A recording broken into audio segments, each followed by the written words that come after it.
Hello guys, magandang araw at welcome po sa aming channel. Ang video natin ngayon guys ay itong park brake ng ating motor. Wala talaga siyang park brake, kaya lalagyan natin. At ito ay DIY lang guys. So itong binili natin ay unahan ko na kayo, hindi siya plug and play. At bago tayo mag-umpisa, syempre alisin muna natin ang cover nitong ating handlebar. Siya nga pala guys, front cam ang gamit ko sa pag-video nitong ating content. Kaya majority ng video ay naka-mirror. Yung ating DIY park brake ay ilalagay ko sa kaliwa. So common ng motor na may park brake sa kaliwa nakalagay.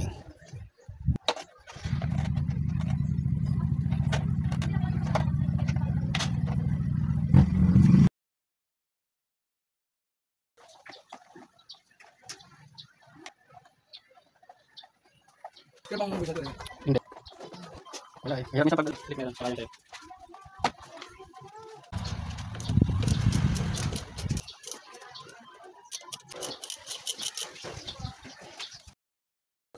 As I said earlier, hindi plug and play itong nabili nating item. So hindi ko alam kung merong item na plug and play lang. Basta itong binili natin, hindi siya gaanong fit, pero gagawa natin ng paraan. So tatlong type ng modification yung ginawa natin. Una, yung kinat ko yung dulo para kumasya dun sa tinaglalagyan ng tornilyo. Yung pangalawa naman, ito binawasan ko siya. At yung pangatlo naman, kasi nga hindi pa rin siya umubra, ayan, nilakihan ko yung butas niya dito sa tornilyuhan. So kung may tools kayo, grinder at drill, gamitin nyo. Ito kasi meron naman akong gamit, tinamad lang ako ilabas.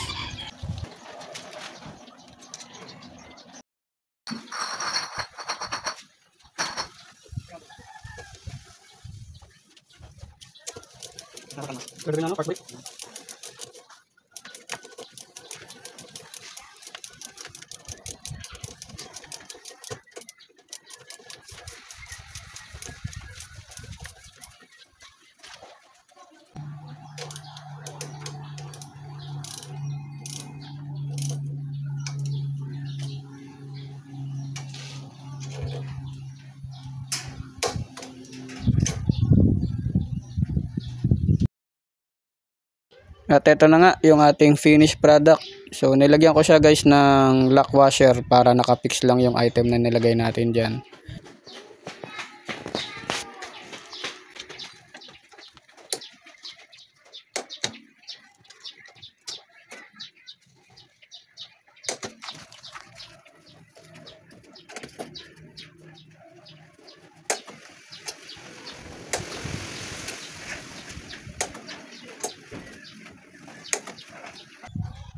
So ito yung last na problema natin, yung pagbabalik ng handle cover. So medyo maiksi kasi yung kamay nitong ating nilagay na pang park brake. So nahirapan tayo na ilagay itong handlebar cover, kaya kailangan nating bawasan din to.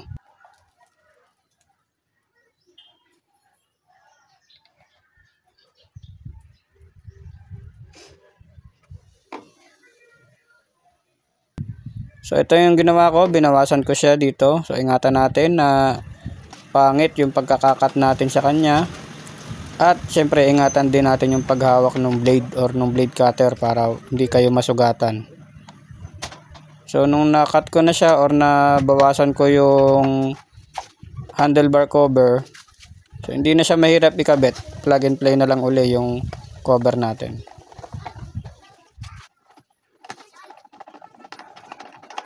Ulitin ko lang guys, front cam yung gamit natin sa pag-video nitong ating content. Kaya naka-mirror siya.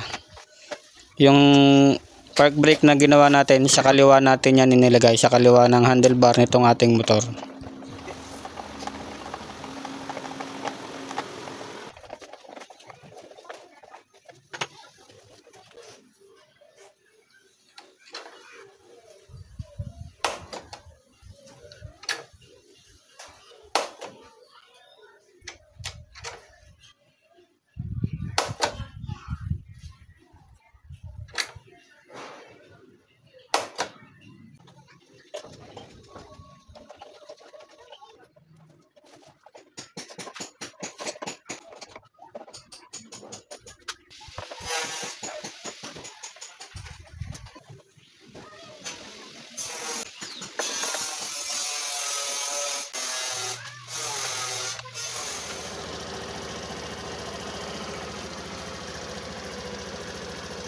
So ito guys, na-testing ko na siya sa actual. Paahon, pababa. Tumitigil ako sa mga part na yon ng kalsada dito sa area namin.